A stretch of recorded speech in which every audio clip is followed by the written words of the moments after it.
യുവ അഭിഭാഷകയെ ഓഫീസിൽ വെച്ച് ക്രൂരമായി മർദ്ദിച്ച് 24 മണിക്കൂർ പിന്നിട്ടിട്ടും പ്രതിയെ പിടികൂടാനാകാതെ പോലീസ്.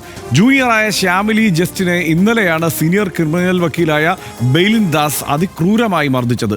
ഇന്ന് മാധ്യമങ്ങൾക്ക് മുന്നിൽ സംസാരിക്കുമ്പോൾ വിങ്ങിപ്പൊട്ടുകയായിരുന്നു ആ യുവ അഭിഭാഷക. ഗർഭിണിയായിരിക്കുമ്പോഴും മർദ്ദനത്തിന് ഇരയായി എന്നും ശ്യാമിലി വെളിപ്പെടുത്തി. ഇത്രയും ക്രൂരത കാണിച്ച ബെയ്ലിൻ ദാസിനെ രക്ഷപ്പെടുത്താനാണ് ബാർ അസോസിയേഷൻ ശ്രമിച്ചതെന്ന് വാർത്ത വരുമ്പോൾ അത് ആശങ്ക ഉളവാക്കുന്നതാണ്. പ്രതിയെ കസ്റ്റഡിയിലെടുക്കാൻ കോടതിയിലെത്തിയ പോലീസിനെ ബാർ അസോസിയേഷൻ നേതാക്കൾ തടഞ്ഞു. അങ്ങനെ കോടതിക്ക് പിന്നിലൂടെ പ്രതി രക്ഷപ്പെടാനുള്ള വഴിയൊരുക്കി. ബാർ കൗൺസിൽ തൽക്കാലത്തേക്കെങ്കിലും ബെയിലിനെ വിലക്കി എന്ന വാർത്ത യുവ അഭിഭാഷകയ്ക്ക് ചെറിയ ആശ്വാസമാണ്. ആദ്യം നോക്കാം RDX റാപ്പ് 59 സെക്കൻഡിൽ. യുവ അഭിഭാഷകയെ ക്രൂരമായി മർദ്ദിച്ച കേസിലെ പ്രതി അഡ്വക്കേറ്റ് ബെയ്ലിൻ ദാസ് എവിടെയെന്ന ചോദ്യത്തിന് ഒളിവിൽ പോയെന്നാണ് പോലീസിന്റെ മറുപടി. വഞ്ചിയൂർ പോലീസിന്റെ മൂക്കിൻ തുമ്പിലുണ്ടായിരുന്നിട്ടും സീനിയർ ക്രിമിനൽ അഭിഭാഷകനായ പ്രതിയെ പിടികൂടാൻ പോലീസിനായിട്ടില്ല. വക്കീൽ ഓഫീസിൽ നിന്ന് ഒരു ലോയറെ അറസ്റ്റ് ചെയ്തുകൊണ്ട് പോകാൻ പറ്റില്ല എന്നുള്ളത്. പിന്നെ അഡ്വക്കേറ്റ്സ് ഒക്കെ എന്ത് വന്നാലും അവർക്ക് സ്ട്രോങ് ആയിട്ട് നിൽക്കും. പിന്നെ ഞാനും ഒരു അഡ്വക്കേറ്റ് ആയതുകൊണ്ട് അവർക്ക് പിന്നെ അതിൽ കൂടുതൽ പക്ഷെ അതിനകത്ത് കയറി പോലീസ് അറസ്റ്റ് ചെയ്യില്ല എന്നുള്ള നിലപാട് അവർ തീർത്തും പറഞ്ഞിട്ടുണ്ട്. 5 മാസം ഗർഭിണിയായിരുന്ന സമയത്തും ബെയ്ലിൻ ദാസ് തന്നെ മർദ്ദിച്ചിരുന്നുവെന്ന് ശ്യാമിലി വെളിപ്പെടുത്തി. സീനിയർ ആയതുകൊണ്ടാണ് അന്ന് പരാതി നൽകാതിരുന്നതെന്നും ബാർ കൗൺസിലിന് നൽകിയ പരാതിയിൽ പറയുന്നു. ഓഫീസിലുണ്ടായ തർക്കമാണ് ബെയ്ലിൻ ദാസ് മർദ്ദിക്കാൻ കാരണമെന്നും ശ്യാമിലി. 6 മാസം പ്രായമുള്ള കുഞ്ഞിന്റെ അമ്മ കൂടിയാണ് ക്രൂരമർദ്ദനത്തിനിരയായത്. മുഖത്ത് ഗുരുതരമായി പരിക്കേറ്റതിനെ തുടർന്ന് തിരുവനന്തപുരം മെഡിക്കൽ കോളേജിൽ ശ്യാമിലി ഇന്നും ചികിത്സ തേടി. RDX rap news Malayalam.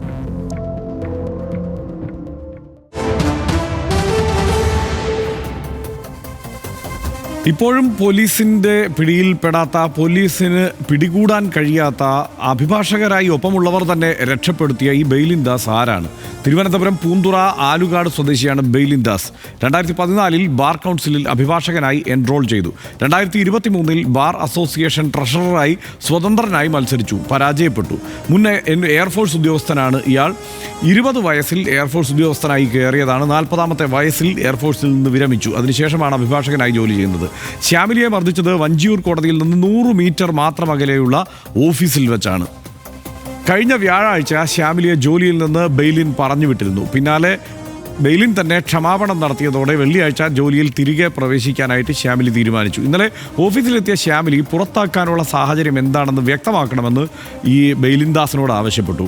അങ്ങനെ ചോദിക്കാൻ നീ ആയോ എന്ന് ചോദിച്ചായിരുന്നു മർദ്ദനം എന്നാണ് ശ്യാമിലി വെളിപ്പെടുത്തിയിരിക്കുന്നത്. ഇതിനു മുൻപും ശ്യാമിലിക്ക് മർദ്ദനം ഏൽക്കേണ്ടി വന്നിട്ടുണ്ട്. 5 മാസം ഗർഭിണിയായിരിക്കുകയും ബെയ്ലിൻ ദാസ് മർദ്ദിച്ചിരുന്നുവെന്ന് ശ്യാമിലി. സീനിയർ ആയതുകൊണ്ടാണ് അന്ന് പരാതി നൽകാതിരുന്നത് എന്നും ശ്യാമിലി പറഞ്ഞു. ജീവനക്കാരോട് മോശം പെരുമാറ്റം നടത്തുന്ന രീതി ഇയാൾക്കുണ്ട് എന്നാണ് പറയുന്നത്. ബെയ്ലിൻ ജീവനക്കാരോട് മോശമായിട്ടാണ് പെരുമാറുന്നതെന്ന് ശ്യാമിലിയുടെ അമ്മ വസന്ത പറഞ്ഞു. ജോലി നിർത്താൻ തീരുമാനിച്ച ശ്യാമിലിയെ ബെയ്ലിൻ ദാസ് തുടരാൻ നിർബന്ധിച്ചു. ജീവനക്കാരുടെ മുഖത്തേക്ക് ഫയലുകൾ വലിച്ചെറിയുന്നത് പതിവാണ് എന്ന് പറയുന്നു. 6 തവണയാണ് ഇത്തവണ അടിച്ചത്. നിലത്ത് വീണിട്ടും മർദ്ദനം തുടർന്നു എന്നും മകൾ പറഞ്ഞു എന്ന് ആണ് വിവരം. ഇങ്ങനെ ഒരു സാഹചര്യം ഇതിനു മുമ്പ് ഇങ്ങനെ ഉണ്ടായിട്ടില്ല. യുവ അഭിഭാഷകയെ മർദ്ദിച്ച സംഭവം കേട്ടുകേൾവിയില്ലാത്തതാണ് എന്നാണ് മന്ത്രി പി രാജീവ് പറഞ്ഞത്. അഭിഭാഷക സമൂഹം മുഴുവൻ മർദ്ദനമേറ്റ അഭിഭാഷകയ്ക്കൊപ്പം നിൽക്കണമെന്നും പി രാജീവ് ആവശ്യപ്പെട്ടു. പ്രതിയെ രക്ഷപ്പെടാൻ സഹായിച്ചവരും നിയമത്തിന്റെ പരിധിയിൽ വരണം. സർക്കാർ പിന്തുണയും അഭിഭാഷകയ്ക്ക് വാഗ്ദാനം ചെയ്യുകയാണ് പി രാജീവ് ചെയ്തത്. ബെയ്ലിൻ ദാസിനെതിരെ സ്വമേധയാ നടപടി സ്വീകരിച്ചു ബാർ കൗൺസിൽ. കോടതികളിൽ പ്രാക്ടീസ് ചെയ്യുന്നതിനാണ് വിലക്ക് ഏർപ്പെടുത്തിയിരിക്കുന്നത്. ഇതാണ് ഇതുമായി ബന്ധപ്പെട്ടുള്ള വിവരം. എന്തായാലും നേരത്തെ പി രാജീവ് പറഞ്ഞതുപോലെ സമാനതകളില്ലാത്ത ഒരു സംഭവം, ഇതിനു മുമ്പ് ഇങ്ങനെയൊക്കെ സംഭവിക്കുന്നത് കേട്ടുകേൾവി പോലും ഇല്ലാത്തതാണ്. അതിൽ ഏറ്റവും സങ്കടകരമായ കാര്യം ഇപ്പോൾ നമുക്കറിയാം, ഇപ്പോൾ വഞ്ചിയൂരൊക്കെ കോടതി പരിസരത്ത് പോലീസിൻ്റെ ഇടപെടലോ മാധ്യമങ്ങളുടെ ഇടപെടലോ ഒന്നും അഭിഭാഷകർ പൊതുവെ പ്രോത്സാഹിപ്പിക്കാറില്ല. പക്ഷേ ഇത്തരമൊരു ക്രൈമിൽ അതിനൊപ്പം നിൽക്കുന്നത് ശരിയായ സംഗതിയാണോ? വഞ്ചിയൂർ കോടതിയിലെ അഭിഭാഷകർ വിചിത്രമായ ആളുകളാണ് എന്ന തോന്നൽ എനിക്ക് നേരത്തെ ഉള്ളതാണ്. നമുക്ക് എല്ലാവർക്കും നേരത്തെ ചില സംഭവങ്ങൾ ഓർമ്മയുണ്ടല്ലോ. അപ്പോൾ അങ്ങനെയുള്ളതാണ്. ഇത് കണ്ടപ്പോൾ എനിക്കത് കൂടി. എന്തുകൊണ്ടാണ് അവർ വീണ്ടും വീണ്ടും ഇങ്ങനെയാവുന്നത് എന്ന തോന്നലാണ് എനിക്കുണ്ടാകുന്നത്. ഇപ്പോൾ ഒരു തൊഴിൽ മേഖലയിൽ ഒരു സ്ഥലത്ത്, ഇപ്പോൾ നമ്മുടെ നാട്ടിലെ ഒരു ഓട്ടോ സ്റ്റാൻഡിലോ അല്ലെങ്കിൽ ഡോക്ടർമാരുടെ ഒരു ആശുപത്രിയിലോ അവിടെ ഒരു ഓട്ടോ ഓടിക്കുന്നൊരു പെൺകുട്ടിക്ക് നേരെ മറ്റൊരാൾ തല്ലിയാൽ ആ ഓട്ടോ ഓടിക്കുന്ന പെൺകുട്ടിയും അവരുടെ കൂട്ടത്തിൽപ്പെട്ട ആളാണല്ലോ. ആ തല്ലിയ ആൾ പിന്നെ അവിടെ വിട്ട് പോകാൻ പറ്റുമോ ഹർഷൻ? ആ ഓട്ടോ സ്റ്റാൻഡ് വിട്ട് പോകാൻ പറ്റുമോ? ആളെ പിടിച്ചു നിർത്തില്ലേ? അയാളെ പിടിച്ചു നിർത്തി ചോദ്യം ചെയ്ത് എന്തുകൊണ്ടാണ് അതും ഇങ്ങനെ മർദ്ദിച്ചാൽ മുഖം നോക്കൂ, ആ കുട്ടിയുടെ മുഖം നോക്കൂ, ആ ചെറുപ്പക്കാരിയുടെ മുഖം നോക്കൂ, എത്ര ശക്തമായിട്ടാണ് മർദ്ദിച്ചിരിക്കുന്നത്. അങ്ങനെ തല്ലിയാൽ മറ്റേതെങ്കിലും ഒരു തൊഴിൽ മേഖലയിൽ നമ്മുടെ കൂട്ടത്തിൽപ്പെട്ട ഒരു പെൺകുട്ടിയെ ഒരാൾ തല്ലിയാൽ അവിടെ അയാൾക്ക് പിൻവാതിലൂടെ ഇറങ്ങി ഓടാനുള്ള സൗകര്യം ഉണ്ടാക്കി കൊടുക്കുകയാണോ ചെയ്യുക? അയാളെ പിടിച്ചു നിർത്തില്ലേ? കാരണം ഇതും ഇവരുടെ കമ്മ്യൂണിറ്റിയിലുള്ള ആളാണ്. അഡ്വക്കേറ്റ് ശ്യാമിലിയും അഭിഭാഷകയാണ്. അഭിഭാഷകർക്ക് തല്ല് കിട്ടിയിരിക്കുന്നു. ആ തല്ലിയ ആളെ അവിടെ പിടിച്ചു നിർത്തണ്ടേ? അവിടെ പിടിച്ചു നിർത്തുണ്ടായില്ല. ഡോക്ടർമാരുടെ കമ്മ്യൂണിറ്റിയിൽ ഉണ്ടാവില്ല. ഏത് തൊഴിൽ മേഖല എടുത്തോളൂ, അങ്ങനെ ഒരു കമ്മ്യൂണിറ്റിക്കകത്ത് ഇങ്ങനെ സംഭവം നടക്കില്ല. പക്ഷേ അത് മഞ്ചൂർ കോടതിയിൽ അത് നടന്നിരിക്കുന്നു. ഇത് ആ പെൺകുട്ടി നേരത്തെ സംസാരിക്കുന്ന നമുക്ക് സങ്കടം തോന്നും. വളരെ കഷ്ടപ്പെട്ടാണ് ഈ ജോലിയോട് താല്പര്യമുള്ളത് കൊണ്ട് വന്ന ഒരു സ്ത്രീയാണ്.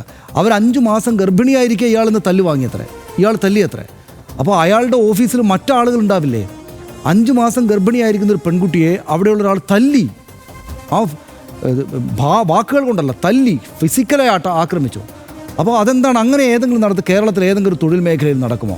അങ്ങനെ തല്ലിയതിന് ശേഷം ഏതെങ്കിലും ഒരു സ്ഥാപനത്തിനകത്ത് തല്ല് ഫിസിക്കൽ അറ്റാക്കിലേക്കൊക്കെ പോയാൽ എത്രയ്ക്ക് ശക്തമായിട്ടാണ് ഹർഷൻ ഈ കാലത്തൊക്കെ അത് എത്രയ്ക്ക് രൂക്ഷമായിട്ടാണ് അത് എടുക്കപ്പെടുന്നത്. അപ്പോൾ ആ ഓഫീസിനകത്ത് ഈ ബെയിലിൻദാസ് എന്ന് പറയുന്ന ഈ ചങ്ങാതിയുള്ള ആ ഓഫീസിനകത്ത് ഒരിക്കൽ തല്ലിയിട്ട് ഇവർ പരാതിപ്പെട്ടില്ല എന്നത് തന്നെ അത്ഭുതകരമാണ്. അത് പോട്ടെ, അത് അവർക്ക് അവരുടേതായ കാരണങ്ങളാണ്, നമ്മൾ അവരെ കുറ്റപ്പെടുത്തുകയല്ല. പക്ഷേ മറ്റുള്ള ആളുകൾ, മറ്റ് ജൂനിയർ അഭിഭാഷകർ ഒരു വാക്കുകൊണ്ട് പറഞ്ഞോ ഇങ്ങനൊരു സംഭവം ഉണ്ടായിട്ടുണ്ട് ഇവിടെ നിന്ന്? ഇത്രയ്ക്ക് ശക്തമായിട്ടുള്ള ആക്രമണത്തിലേക്ക്, ക്രൂരമായ ആക്രമണത്തിലേക്ക് പോയതുകൊണ്ടല്ലേ ഇത് പുറത്തറിഞ്ഞത്. അപ്പോൾ എന്നിട്ടും അയാൾക്കാണ് സുരക്ഷ എന്ന് മാത്രമല്ല, എനിക്ക് അഭിഭാഷകർ മാത്രമല്ല, ഇയാൾ ഈ തല്ലും നടത്തിയിട്ട് ഈ നാട്ടിൽ മുഴുവൻ വാർത്തയായിട്ട് ഈ കുട്ടിയെ കാണുന്ന ആൾക്ക് സഹിക്കില്ല ഈ തല്ല് കിട്ടിയത്. എന്നിട്ട് ഇയാളെ പിടിക്കാൻ പോലീസിന് ഒരാൾക്ക് പോലും പറ്റിയിട്ടുമില്ല. എന്ന് വെച്ചാൽ ഇന്നിപ്പോൾ മന്ത്രി തന്നെ അവിടെ പോയി വാർത്താ സമ്മേളനം നടത്തി. ഈ കേരളത്തിലാണല്ലോ ഇത് നടക്കുന്നത്. ഈ സർക്കാരിൻ്റെ ഭാഗമായിട്ടുള്ള മന്ത്രി ഈ കുട്ടിക്ക് പോയിരുന്നു വാർത്താ സമ്മേളനം നടത്തി. ഇങ്ങനെ ക്രൂരമായ കാര്യം നടത്തിയ ഒരു ചങ്ങാതിയെ പിടിച്ചുകൊണ്ടുവരാൻ ഈ പോലീസിന് സാധിക്കുന്നില്ല എന്നത് ചെറിയ കാര്യമല്ല. അതായത് ഈ ചിലയിടങ്ങളിൽ ആ കോടതിക്കകത്തെ അഭിഭാഷകർ പ്രശ്നമാണ്, ഇത്രയും കാലമായിട്ട് ഇയാളെ പിടിക്കാൻ പറ്റാത്ത പോലീസുകാരും പ്രശ്നമാണെന്നാണ് എനിക്ക് തോന്നുന്നത്. ഇതിനകത്ത് സനീഷ്, ഈ വാക്കുകൾ ഇന്ന് കേട്ടല്ലോ, അതിൽ ആ കുട്ടിയെ ഒരു തരത്തിലും അതായത് കുട്ടി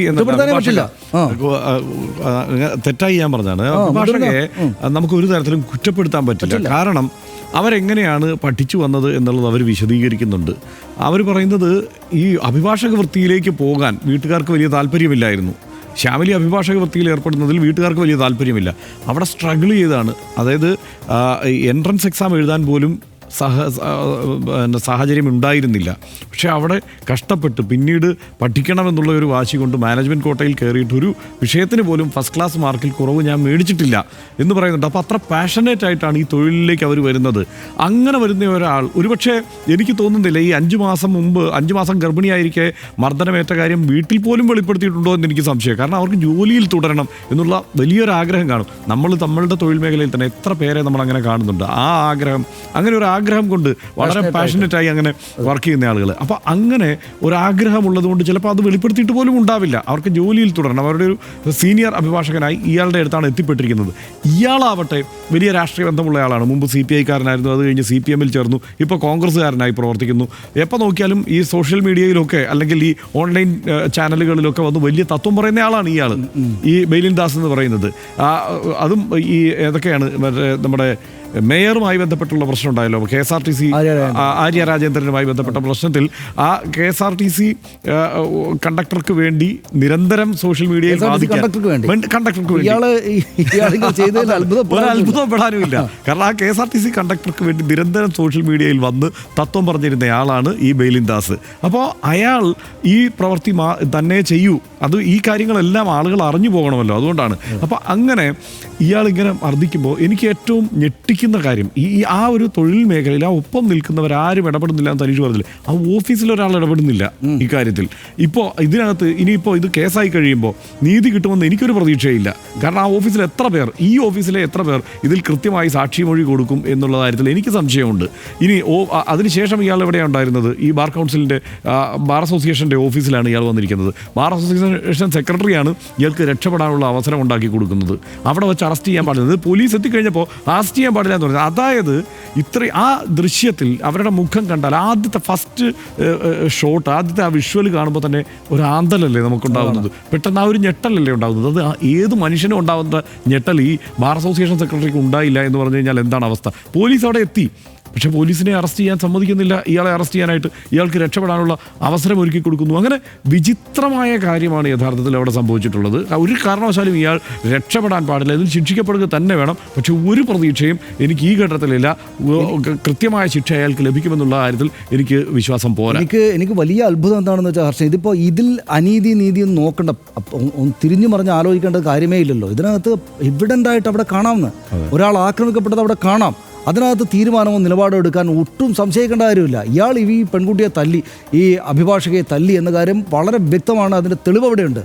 ബാക്കി കാര്യങ്ങളൊക്കെ പിന്നെയാണ്. നീ അവനെ തല്ലിയോ, പോലീസിന് കീഴടങ്ങ് എന്ന് പറയേണ്ടുന്ന വക്കീലന്മാർ ഇവർ രക്ഷപ്പെടുത്താൻ പറ്റിയിരിക്കുക. അത്ഭുതകരമാണ്, അത് അത്ഭുതകരം. ഇതിലൊരു ചെറിയ ഒരു സാങ്കേതികമായ പെശ കൂടി പറഞ്ഞു പോകണം. കാരണം നമ്മളെല്ലാം ഈ റിപ്പോർട്ടുകളിലും ആളുകൾ വിശേഷിപ്പിക്കുമ്പോഴും എല്ലാം സീനിയർ അഭിഭാഷകൻ എന്ന് പറയും. സീനിയർ അഭിഭാഷകൻ എന്നുള്ളത് ഈ നിയമ മേഖലയിൽ ഒരു സ്ഥാനം തന്നെയാണ്. അത് ആ നിലയ്ക്കല്ല.